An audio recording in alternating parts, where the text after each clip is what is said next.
নমস্কার বন্ধুরা, চলে এসেছি একটা নতুন গল্প নিয়ে আপনাদের সামনে। আজকের আমাদের বিশেষ নিবেদন শীর্ষেন্দু মুখোপাধ্যায় রচিত বিধু দারোগা। শীর্ষেন্দু মুখোপাধ্যায় ২রা নভেম্বর ১৯৩৫ সালে ময়মনসিংহ জেলায় জন্মগ্রহণ করেন। পিতা রেলে চাকরির জন্য তার শৈশব কেটেছে নানা জায়গায়। স্নাতক অর্থের পড়াশোনা করেছিলেন কলকাতা বিশ্ববিদ্যালয়ে। স্কুল শিক্ষকতা থেকেই তার কর্মজীবন শুরু হয়। তার প্রথম উপন্যাস ঘুণ পোকার দেশে পত্রিকায় প্রকাশিত হয়। ১৯৭৩ এবং ১৯৮৭ সালে পেয়েছেন আনন্দ পুরস্কার। ঘুণ পোকা, যাও পাখি, মানব জমিন, শ্রেষ্ঠ গল্প ইত্যাদি বহু ছোট গল্প ও উপন্যাসের জন্য তিনি বিদ্যাসাগর পুরস্কার ১৯৭৫ সালে এবং ১৯৮৯ সালে মানব জীবন গ্রন্থের জন্য পেয়েছিলেন একাডেমি পুরস্কার। আজ আমরা তারই লেখা একটি ছোট্ট হাস্যকর রহস্য কাহিনী নিয়ে চলে এসেছি আপনাদের সামনে। আমাদের আজকের নিবেদনের নাম বিধু দারোগা। আজকের এই নিবেদনে যারা কণ্ঠ প্রদান করেছেন তারা হলেন বাঘ ট্রেনার ও একটা লোক, এই কণ্ঠে শানো। কথক দারোগা ও গরুর মালিকের কণ্ঠে আমি দেবাঞ্জন।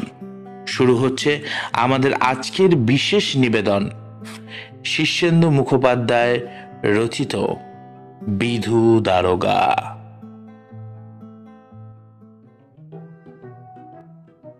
সেবার বিধু দারোগা আমাদের গঞ্জে বদলি হয়ে এলে হইচই পড়ে গেল। ব্রিটিশ আমলে দারোগা পুলিশকে ভীষণ ভয় খেত গাগঞ্জের লোকেরা। রাস্তায় ঘাটে বা হাটে বাজারে পুলিশ দেখলেই নিরীহ সজ্জন মানুষেরাও সাই সাই করে এধারে ওধারে লুকিয়ে পড়ত। এক স্বদেশী আন্দোলনের নেতাগোছের লোক বটতলায় বক্তৃতা দিতে এলেন। পাঁচেক লোকজন জড়ো হয়ে গরম বক্তৃতা শুনে খুব উত্তেজিত হয়ে পড়েছে।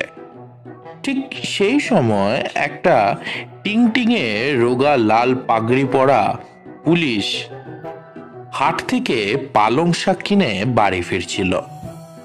তাকে দেখে সেই ৫০০ জোয়ান মর্দলোক দে দৌড়। স্বদেশী নেতা গাছতলায় বসে বিড়ি ধরিয়ে আপন মনে বললেন, হপলেস। আরেকবার গঞ্জের নদীর ঘাট থেকে লোক ভর্তি একটা নৌকো ছাড়ছে সেই বিকাল বেলায়। সেই সময় গঞ্জের দারোগা ও কয়েকজন পুলিশও এসে উঠল সেই নৌকায়। সঙ্গে সঙ্গে বিনা কারণে বিস্তর লোক ঝুপঝুপ করে হাঁটু জলে লাফ মেরে নেমে পালাতে লাগলো। এমনকি তাদের মধ্যে গায়ের পাঠশালার পণ্ডিত মশাইও ছিলেন। পরে তাকে যখন সবাই জিজ্ঞাসা করলো, তিনি কাচুমাচু হয়ে বললেন, কি জানি বাবা, সবাই পালালো দেখে আমিও তাই জলে নেমে পড়লাম, ভয় বড় সংক্রামক। তো এই ছিল সেই আমলে দারোগা পুলিশের দাপট। বিধু দারোগা ছিলেন সেই দাপুটেদের মধ্যে আরেক কাঠি বেশি বড় দাপুটে। তার দাপটে বাঘে গরুতে এক ঘাটে জল খায়, এ কেবল কিন্তু কথার কথা নয়।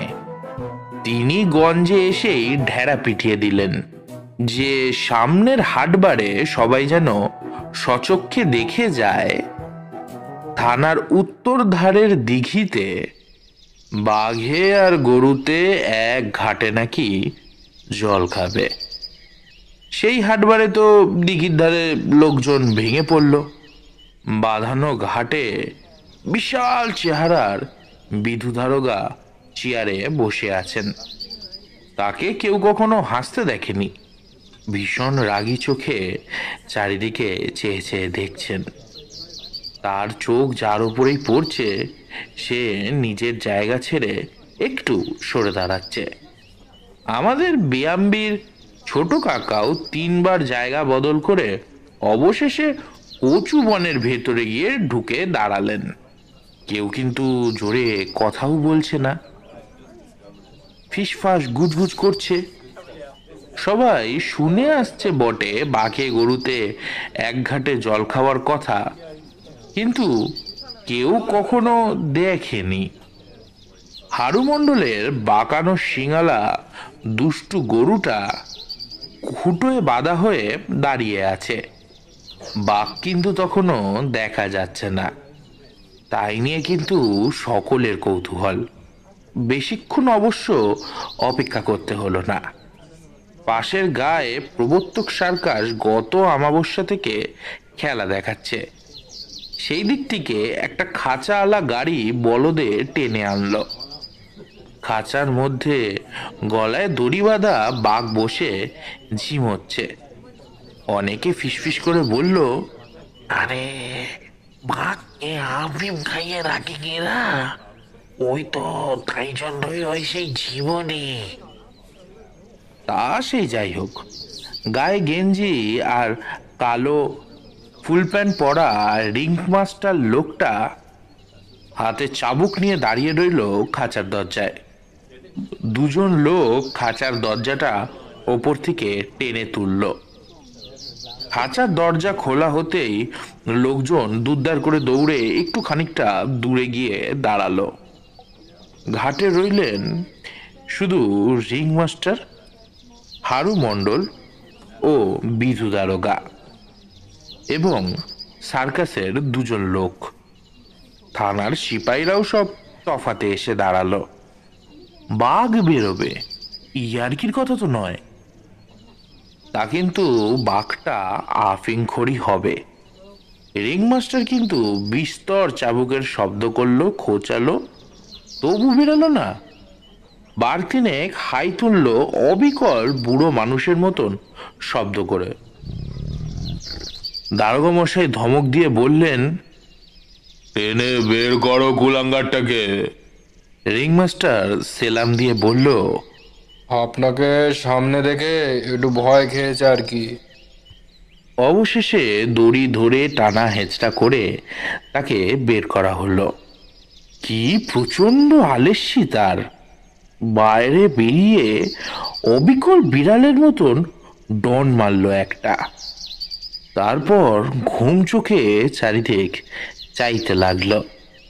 মনে হলো বাঘটা চোখে ভালো দেখতে পায় না, ভুরু কুচকোনো, খুব ঠাউর করে করে দেখছে।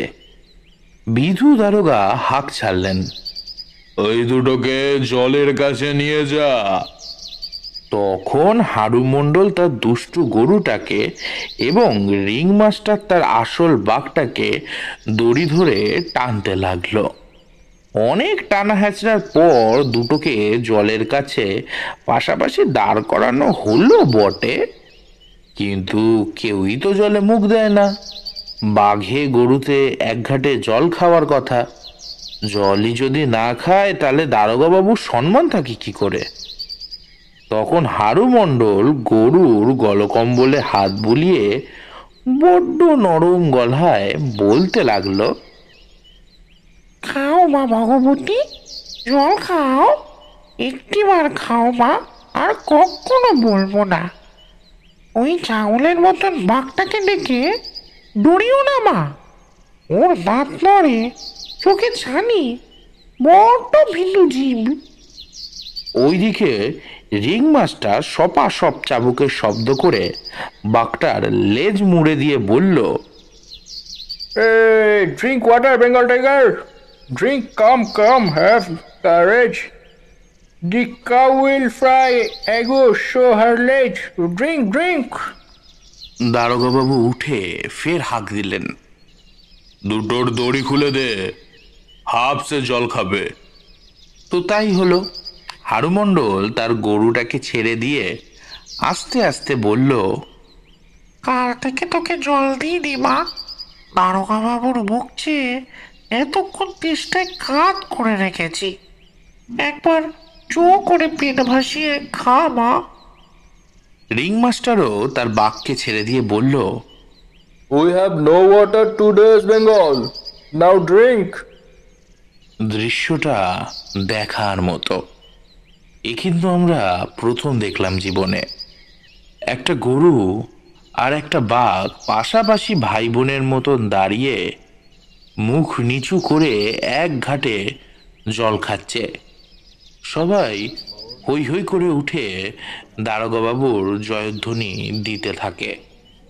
কবিয়াল দুকড়ি হালদার গান বেঁধে গাইতে লাগলো, ধন্য হে দারোগা বিধু, তুমি ধন্য, ধন্য হে। একই ঘাটে জল খায় গাই আর বাঘ্র বন্য হে। কিন্তু জয়ধ্বনির রেস তখনও মিলিয়ে যায়নি। দুখড়ি কবিয়াল হের টানটা দিয়ে তখনও দম ধরে রেখেছে। এমন সময় বাঘটা জল থেকে মুখ তুলে নিয়ে গরুটার দিকে তাকালো। গরুটাও কিন্তু তাকালো বাঘটার দিকে। ফোঁস ফোঁস করে দুজনেরই নিঃশ্বাস পড়ল। বাঘটা গরু চেনে। সে গন্ধ পেয়ে পাশে দাঁড়ানো গরুটাকে শুকছে। চোখে ভালো দেখতে পায় না বলে বোধ করি ঠিক ঠাউর করে উঠতে পারছিল না। কিন্তু হারু মণ্ডলের গরু কখনো বাঘ দেখেনি, তাই সে একটুও ঘাবড়ালো না। বরং সে বেশ রাগের চোখে বাঘটাকে দেখতে লাগলো। সে হারামজাদা গরু, বহুবার খোঁটা উপড়েছে, খোয়ারে গেছে, তার গুঁতো খায়নি এমন মানুষ এই গ্রায়ে বিরল। বাঘটার ভাবসাব দেখে সে বোধহয় বেশ বিরক্ত হয়েছিল। তাই বাঘের মুখের ওপরেই ফস করে একটু একটা শ্বাস ছেড়ে সে এগালো। দারোগাবাবু মহা আনন্দে গোপ চুমড়ে দৃশ্যটা দেখছেন তখন। হাসেন না বটে, কিন্তু হাসি তার চোখের দৃষ্টি, গালের মাংস আর ভাবভঙ্গির মধ্যেই ফুটে উঠছিল। বাঘে গরুতে কিনা এক ঘাটে জল খাচ্ছে। গরুর ফোঁস শুনে বাঘটা দুপা পিছিয়ে এলো। বহুকাল অভ্যেস নেই বলেই হয়তো হাঙ্গামায় সে যেতে চাইল না। কিন্তু গরুটা বদমেজাজি, তার তখন রোগ চেপেছে। সে একটু শিংটা নাড়া দিয়ে দুপা এগিয়ে এলো। বাঘটা তখন আবার দুপা পিছিয়ে আসে। গরুটা একটা হাম্বা ডাক দিয়ে হঠাৎ মাথাটা নাচিয়ে দুবার দুলিয়ে দিল সে বাঘটাকে এক ধাক্কা। বাঘটা তো মারপিট ভুলেই গেছে। আচমকা গুঁতো খেয়ে ভ্যাবাচাকা হয়ে এক লাফে ছুটে এলো ঘাটে। পিছনেই গরুটা। দারোগাবাবু চেয়ার ছেড়ে পৈঠায় উঠে গেল সাত করে। লোকে তো এমনটা যে হতে পারে সেটা কিন্তু কেউ ভাবেনি। এ কি দৃশ্য রে বাবা! প্রকৃতির সব নিয়ম কানুন যে ভণ্ডল হয়ে গেল। বাঘটা তখন দিঘির ধারের মাঠটায় প্রাণ ভরে ছুটছে। হারুর গরু মহা তেজে শিং নেড়ে ছুটছে তার পিছু পিছু, গুতিয়েই ছাড়বে। বাঘটা হালুম হালুম বলে ডাক ছাড়ছে প্রাণপণে। গরুটাও হাম্বা হাম্বা বলে তম্বি করছে তাকে। সে কি দৌড়! যেমন বাঘ ছোটে তেমনি গরু ছোটে। ছুটতে ছুটতে বাঘের দমসম অবস্থা। ভারী কাহিল হয়ে পড়েছে বেচারা। হারুমণ্ডল বিস্তার ডাকাডাকি ও সোদাসুদি করে তার গরুকে ফেরাতে চাইছে। গরু ফিরছে না। রিংমাস্টার ডুকরে উঠে বলল, ওরে ভাই হারু, আমার গরিব বাঘটাকে তোমার গুন্ডা গরু মেরে ফেললে। বাঘটা ছুটে ছুটে হয়রান হয়ে পড়েছে যখন, গরুটা মহা তেজে প্রায় ধড়ো করে ফেলেছে তাকে। এমন সময় হারু মণ্ডল গিয়ে শটাং শুয়ে পড়ল ভগবতীর সামনে, বলল, মা গো, অনেক লীলা দেখিয়েছ মা, অনেক বাঘ সিংহে ধরে দেব তোমায়। সব কটাকে গুড় দিয়ে ঠিক করো, আজ যে তোমার জাপনার সময় হয়ে গেছে মা। এইসব শুনে ভগবতী দাঁড়িয়ে ফোঁস করে একটা হাঁক ছাড়ল। বাঘটাও ফাঁক বুঝে ঝাঁপিয়ে খাঁচার মধ্যে ঢুকে নিজেই খাঁচার পাল্লাটাকে নামিয়ে দেওয়ার জন্য দু পায়ে উঠে খোঁচাখুচি করতে শুরু করলো। খাঁচার ওপর দুজন লোক ঘাপটি মেরেছিল, তাক বুঝেই ঝপ করে তারা দরজাটা ফেলে দিল। বাঘটাও নিশ্চিন্ত হয়ে বসে হ্যাঁ হ্যাঁ করে হাঁপাতে লাগলো। এই ঘটনার পর থেকেই বিধু দারোগার নাম যশ সহস্র গুণ হয়ে বেড়ে ছড়িয়ে পড়ল গঞ্জে। তার রাজত্বে শুধু বাঘে গরুতে এক ঘাটে জলই খায় না, সেইখানে গরুর তাড়ায় বাঘেরও জান লবজান হয়ে যাওয়ার জোগাড়। সুতরাং সাবধান। সবাই কিন্তু তাই সাবধান হয়ে গেল। চুরি ছেঁচড়ামি বন্ধ, ডাকাতি বাড়ন্ত, ঝগড়াঝাটি পর্যন্ত দেশ থেকে বিদায় নিয়েছে।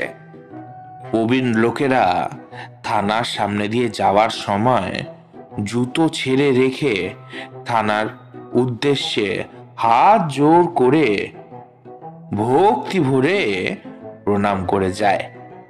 ওই যেমন সবাই মন্দিরের সামনে দাঁড়িয়ে করে, ওই তেমন আর কি। বিধু দারোগা ব্যাপার স্যাপার দেখেন আর হাসেন না, ঠিক হাসেন না, কিন্তু হাসি তার গোপের ডগায় ঝুলে থাকে, নাকের ডগায় কাঁপে, ভুরুতে নাচে।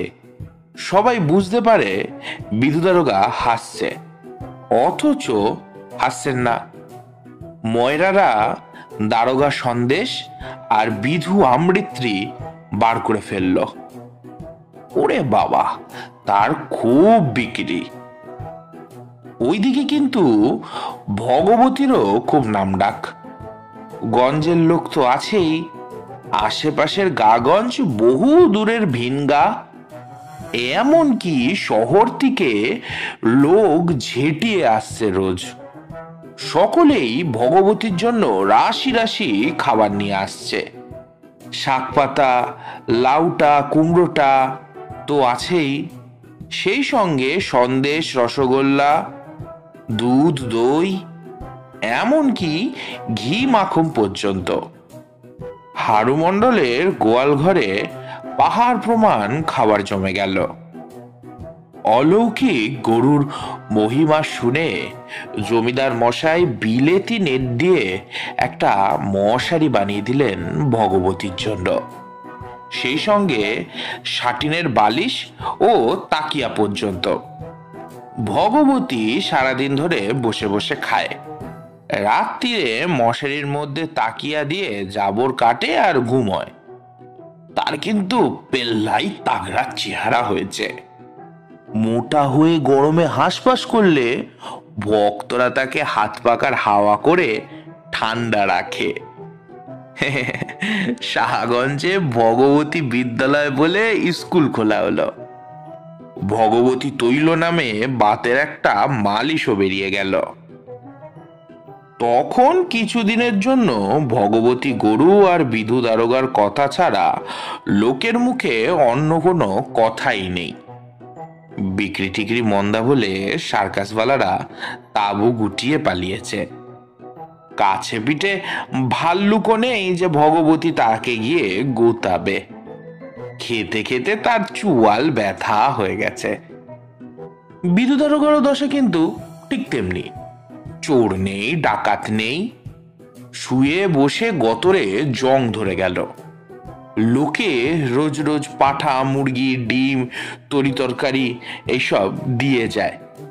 খেতে খেতে খিদেটাই মরে গেছে। বহুকাল আর খিদেই পায় না বিধু দারোগার। খাবার দেখলে তার হাই ওঠে। দারোগার ঘোড়াটার পর্যন্ত পায়ে চর্বি জন্মেছে। নিয়ম মাফিক রোজ একবার বিধু দারোগা তার ঘোড়ার পিঠে চড়ে গঞ্জের একটা চক্কর মারেন। না, কোথাও কোনো হাঙ্গামা হয়নি। বিরক্ত হয়ে ফিরে এসে থানার দাওয়ায় বসে গম্ভীরভাবে হুঁকো টানতে থাকেন তিনি। একদিন সকালে একটা লোক হাফমন ওজনের একটা পাকা রুই মাছ নিয়ে এসে দারোগা সাহেবকে প্রণাম করে হাত জোর করে সামনে বসলো। বিধু দারোগা প্রকাণ্ড মাছটা দেখে অরুচিতে মুখ ফিরিয়ে নিলেন। লোকটা ভাবলো দারোগা বাবুর বোধ হয় এত ছোট মাছ পছন্দ হয়নি, তাই ভয় খেয়ে মিনমিন করে বলল, বড়বাবু, আমার পুকুরে এর চেয়ে বড় মাছ আর নেই। আমি ক্ষুদ্র মানুষ, মাছটাও পুঁটি মাছের মতনই ছোট। তবু যদি আপনার ভোগে লাগে তো। বিধু দারোগা ফস করে একটা শ্বাস ছেড়ে বললেন, খিদে পায় না, খিদে পায় না রে বাপ, আমার তো আর খিদে পায় না, বড্ড অরুচি। লোকটা ফের একটা প্রণাম করে বলল, বড়বাবু, অপরাধ নেবেন না। তা যদি বলেন তো বলি তাহলে। ঠাকুর দেবতারাও কিন্তু কোনো জন্মে অমিত খেয়ে গ্যাট হয়ে বসে আছেন। খিদে তো তাদেরও পাওয়ার কথা নয়, তবু কি লোকে ভোগ নৈবেদ্য দিতে ছাড়ে? ভক্তদের মুখ চেয়েই তারা অরুচি নিয়েও খান। আমি তো বুড়ো হতে চললাম, তবু জন্মেও শুনিনি যে রাজা জমিদার কিংবা লাট বা দারোগার কখনো খিদে পেয়েছে। খিদে তাদের কখনো পায় না, দেবতুল্য লোক সব। তবু খেতে হয় আমাদের মুখ চেয়েই। আমাদের মতো ছোট লোক হাগরদেরই যত খিদে হুজুর। লোকটা লাট আর দারোগা একসাথে বলায় দারোগা খুশি হলেন, একটু হাসলেন। না, ঠিক হাসি নয় বটে, তবে টাকটা একটু চকচক করে উঠল। গালের মাংসপেশিতে একটু হালকা ঢেউ দিল। ভুঁড়িটা কয়েকবার কেঁপে উঠল। হাসি নয়, কিন্তু অথচ বিষয়টা যেন হাসি। আবার একটা শ্বাস ফেলে তিনি বললেন, খিদেই বা পাবে কি করে, নড়াচড়া নেই, কাজকর্ম নেই, একেবারে পাথর হয়ে গেলাম। তোরাই বা আবার কেমন ধারা মানুষ রে! দারোগা বাবুর খিদে পায় না শুনছিস, তাতে তো একটা শখ করে চুরি চামারি কিছু করতে পারিস। চোর ছেচড়ের পেছনে হাঁক ডাক দৌড়াদৌড়ি করতে করতে আমারও যদি একটু খিদের মতন কিছু হয়। কেমন নির্দয় মানুষ তোরা, হ্যাঁ? লোকটা শুনে কান পর্যন্ত হাসল, ফের একটা প্রণাম ঠুকে বলল, আগে বড়বাবু, সেই জন্যেই আসা। সফরগঞ্জে শাসনের ধারে কষার বনের মধ্যে বুড়ো বটের তলায় এক কাপালিক এসে থানা গেড়েছে কদিন হলো।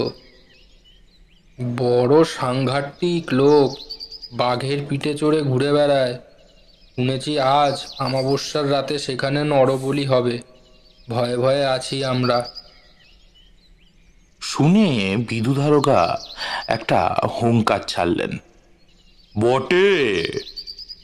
সেই হুঙ্কারে গঞ্জের বাড়িঘরদোর কেঁপে উঠল। ঘোড়াটা চেঁচিয়ে ডেকে লাফিয়ে উঠল। ধারে কাছে লোকজন সব স্যাট স্যাট করে লুকিয়ে পড়তে লাগলো। বাচ্চারা সব কুকিয়ে উঠল। বেড়াল পালালো, কুকুর কেঁদে উঠল, আর কাকগুলো বন্দুকের আওয়াজ ভেবে কা কা করে ভিড় করতে লাগলো আকাশে। যেই লোকটা মাছ নিয়ে এসছিল সেও একটু মূর্ছে পড়েছিল। খানিকক্ষণ পর সে সামলে উঠে সে চোখ মেলে বড় সুখে হাসল। হ্যাঁ, এই হলো গিয়ে আসল দারোগা। আবার একটা প্রণাম করল সে। অমাবস্যার নিশীথ রাতে দারোগা বাবু ঘোড়ায় চেপে সফরগঞ্জের শ্মশানে চলেছে। সঙ্গে বিস্তার সিপাই, অনেক লোকজন। তাদের হুঙ্কারে শেয়াল পালায়, পাখিরা ঘুম ভেঙে চেঁচামেচি করতে লাগে। খটাস, ভাম, বেজি, খরগোশ সব জঙ্গলের ছোট ছোট গর্তে সে দিয়ে কাঁপতে লাগলো।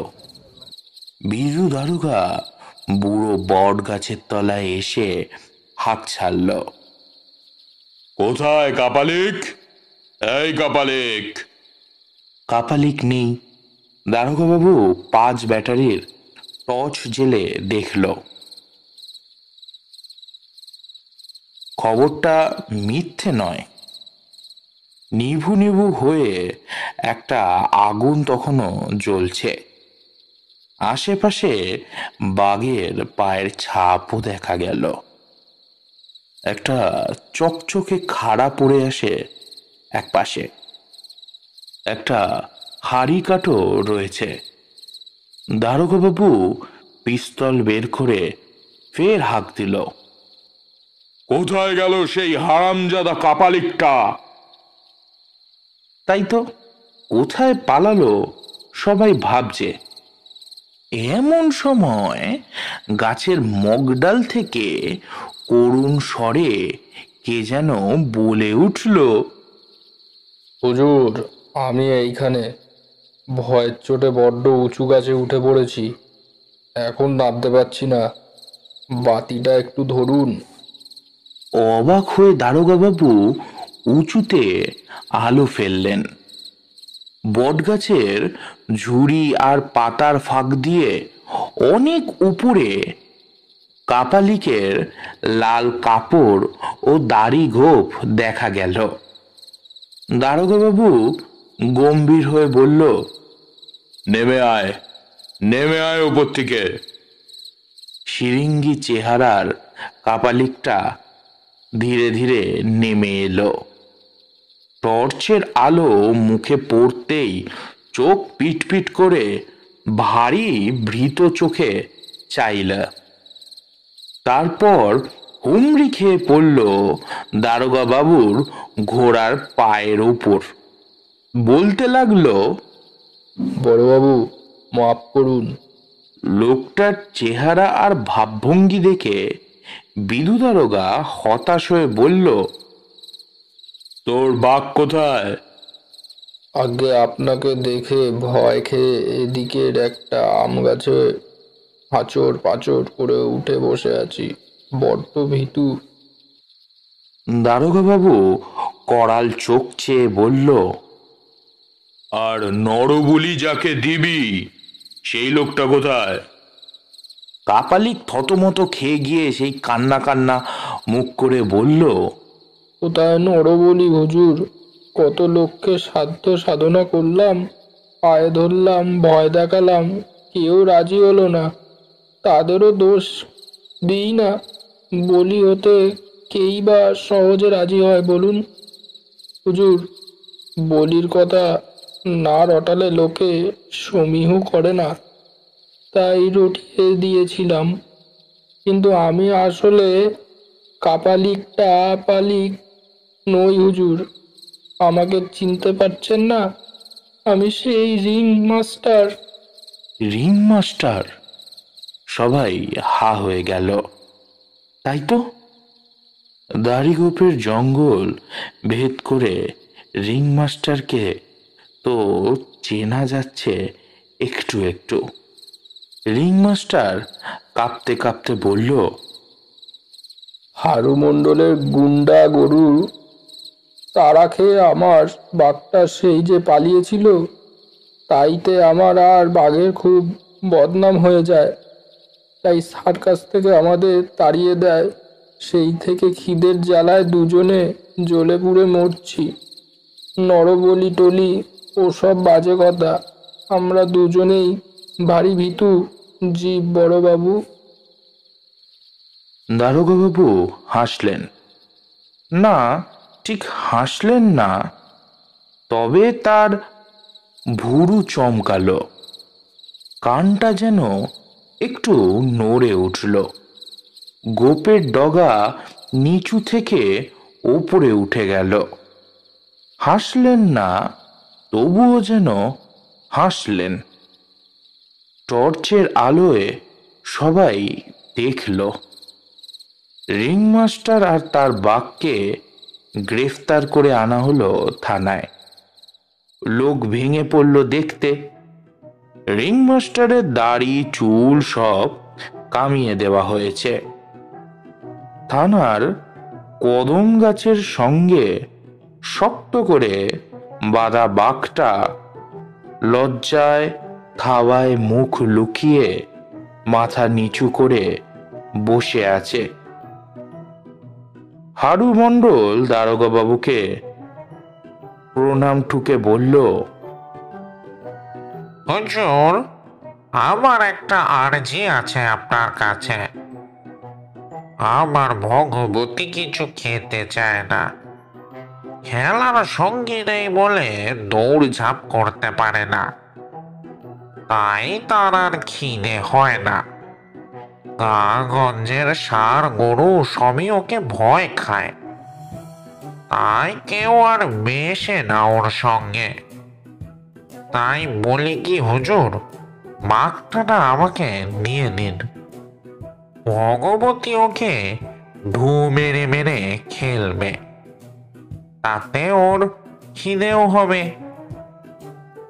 আমি বরং বাঘের দাম বাবদ 100 টাকা ধরিয়ে দিচ্ছি। তো তাই হলো। হারু মণ্ডল বাঘটাকে দড়ি বেঁধে টানা হাঁচড়া করতে করতে নিয়ে গেল। পথের লোকজনকে ডেকে ডেকে বলল, সস্তায় বাঘ নিলাম হে। কিন্তু ভগবতী মোটা হয়ে যাওয়ার পর থেকে খুব অলস হয়ে পড়েছিল। বাঘটাকে দেখেও তেড়ে টেড়ে গেল না, কেবল একটা হাম্বা করে ডাক ছাড়ল। সেই হাম্বা ডাকে বাঘটা পালাতে যাচ্ছিল। হারু মণ্ডল তাকে খড়ম পেটা করে টেনে আনলো ফের। ভগবতীর গোয়ালেই বেঁধে রাখলো তাকে। সেই থেকে বাঘটা গোয়ালেই থাকে। মাছের কাটা বা মাংসের হাড় মাখা ভাত খায়। ভগবতী স্নেহ ভরে মাঝে মাঝে বাঘটার গা চেটে দেয়। বাঘটা আবার থাবা দিয়ে ভগবতীর পিঠ চুলকোয়। দেশ শুদ্ধ লোক ভেঙে পড়ে কীর্তি দেখতে। বাবা, বাঘে গরুতে এক গোয়ালে থাকে, দুকুড়ি কবিয়াল গেয়ে গেয়ে ঘুরে বেড়ায়। বিধু নামে দাও গো জয়ধ্বনি, বিধু মোদের নয়নমণি। ভগবতীর নামে দাও গো জয় জোকার, তার গোয়ালে বাঘের কারাগার। জয় জয় বিধু ভগবান, জয় জয় বিধু ভগবান। রাতের বেলা দিনের আলো, এ তো বিধু বাবুরি। শুনে বিধু দারোগা হাসেন। না, হাসেন ঠিক না, তবে তার গোফের ডান দিকে যেন হাসি দোল খায়। চোখের মনির ভেতরে যেন ঝিকিমিকি করে। ভুঁড়িটা কেঁপে ওঠে, নাকের ডগা নড়ে, কান দুটো ফড়িংয়ের পাখনার মতন ফিরফির করে ওড়ে। হাসেন না, তবু যেন হাসেন।